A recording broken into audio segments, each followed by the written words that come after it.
Good morning guys. Nangunguha po kami ngayon ng sili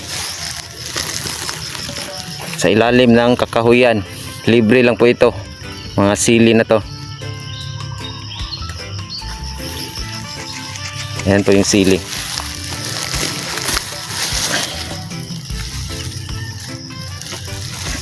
Isa din po ito sa dadalhin papuntang Manila.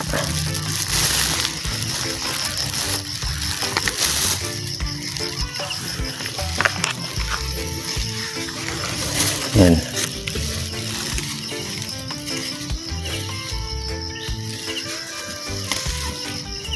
Diyo, mga ugtod na. Pinutlan. Mani. Na itunok ni ko ano na. Oo, kamansili mo na. So, magdadala na din po kami ng dahon para sa nilubihang manok. What?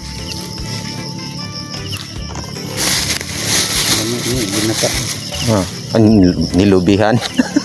Ginataan pala. Ginataas Manila kay dinugdog man. Ha? Ginataan gyapon ang tawag. Ginataan. Ginataan. So, doon po meron din tayong nakitang another sili na naman. May nakita po ako. Dala kag daon lang na.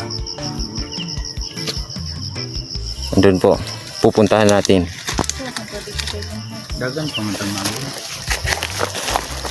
Andito po yung sili na nakita ko.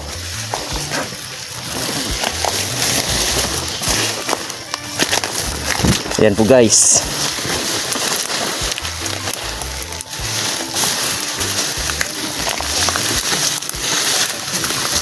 Ayan, sili din po yan. Ito yung sili na dito lang natin makikita. Libre. Ang nakakatakot lamang, kailangan suyurin mo yung mga masusukal na damuhan. Nakakatakot doon, baka mamaya may ahas. Baka may manok daw. Ahas, lalo na may mga king cobra. Baka mamaya makasalubong natin sa masusukal na damuhan. Ito na, pero hindi ko lang maintindihan Asan yun? sa dami-rami ng libre na makikita natin dito. Halos lahat ng mga nasa probinsya gustong pumunta ng Maynila ay puro bilian nandoon. Ayaw, di ba? Dito, mag-ikot ka lang, may libre ka na. Ito po no. Doon, umikot ka, may bayad ka pa. Ano yung mga kuwan, tulad yan. Ito tatalo siguro na. Oh. Kuha din tayo ng dahon. Kuha din tayo ng dahon kasi Dagang. patay tayo ng native na manok mamaya. Kaya dito, ang ginataang manok.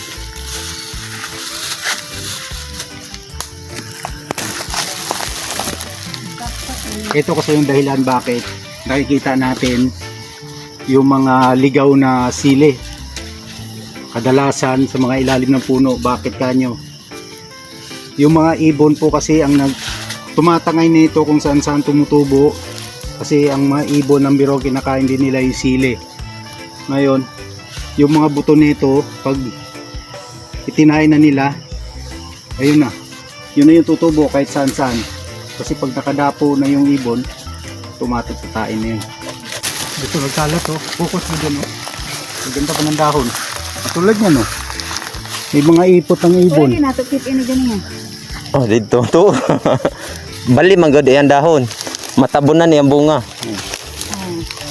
Ito yung sinasabi Yan yung ko dahon nagdala sa ani kay Linghan. na kahit saan sa nalang tumutubo yung mga sili. Libre pa. Manila. Lingaw. Kaya hindi na nga masunod ng tao harvest kasi sa sobrang dami kalat na. Basta may nakita akong puno dun, sumilong ka lang, humilip ka lang sa mga lilim ng puno, sigurado may makikita kang sili.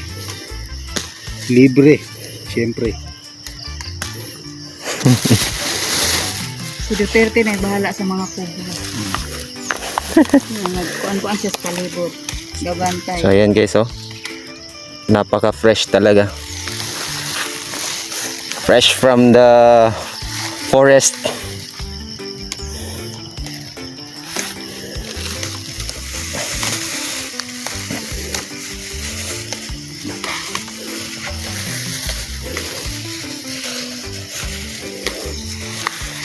Hindi fresh from the farm.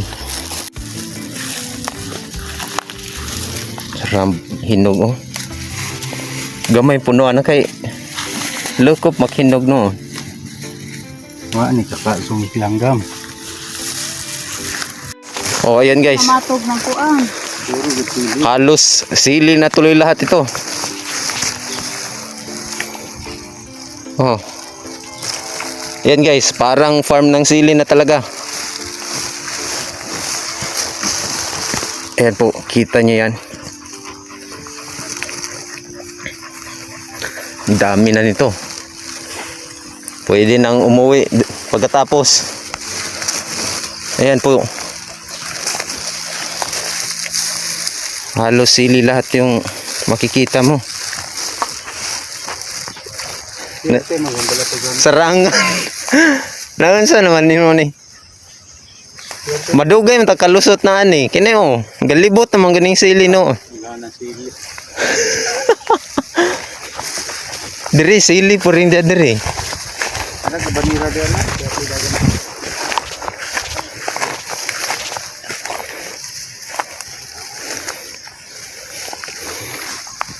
Ayan po. Sili din po ito. Wala pa siyang masyadong hinog. Kasi parang bago pa lang po yung mga bunga nila.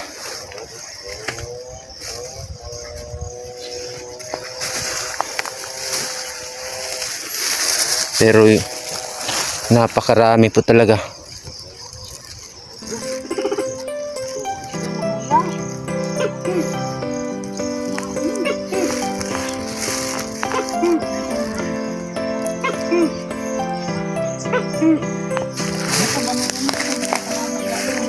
Pwede na ni, diretso. Naon sarangan sili na ni.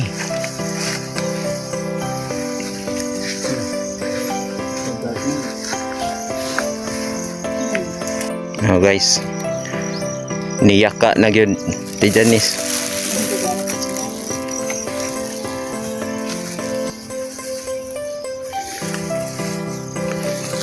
Grabing bunga talaga to.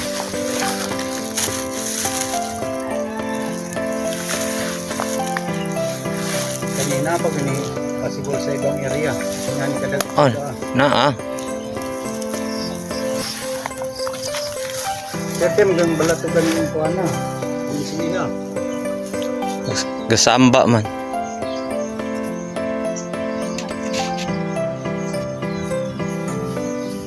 Tubig po dyan sa baba. Okay, inukit.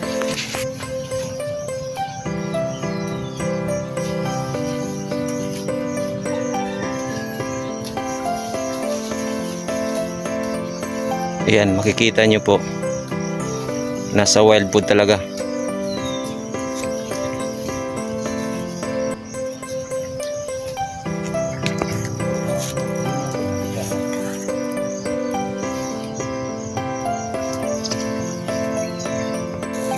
So, ayan guys. Tapos na po kami dito banda. Siguro mga 1 oras na kami dito ngayon. Bago pa lang po kami nangalahati. Hindi na nga namin tinanggal yung masyado yung mga hilaw.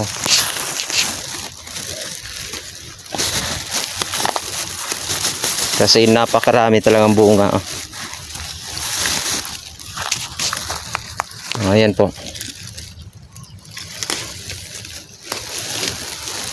Samante, kaya pa? Tignan na boy. Nandito pa rin kami sa area na to. Siguro 1 oras na kami dito. Sa dagan ni mo no. Dalang dahon ni. So, Okay. Kasama na yung dahon, panggata. May manok na kaming nahuli kaninang umaga. Pwede na to. May kapayas din yun. Anong Tagalog doon? Papaya. Ano kulilan mo? Di daw sila ng dangkili. So, ayan guys. Malapit na po kayo matapos. Wow, Maraming palikamot, guys. Ito Janice. Mo Talaga action. kaning libre. Mo action naman dahil siya kalibat aning magpanguha. Guys. Wow, Nalibat na kakay na. Nakakaduling din pala pag nasublahan. mura mak mga daot rin na daw. Diretso nigbutang dayon dito. Namang bibili mo butang paan eh. Ano bro sa ibutang? Di ba ni madaot sa ibutang? Feeling. So, dami po talaga. Utang guys. Doon kami nagsimula papunta dito. Ayan. Nakakaduling din pala. Dagang paunta guys. Isa magulod naman ito. Kalibat man pwede ning masublaan.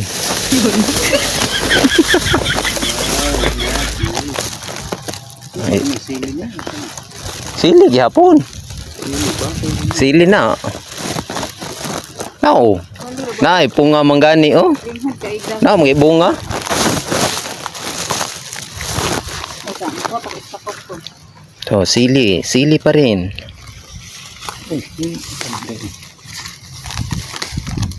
Pati pumatumba na ako last week. Magdakong di malas ug mga pusa.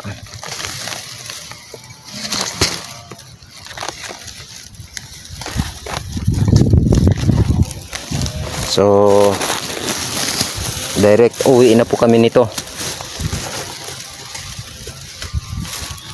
Masyadong marami na po.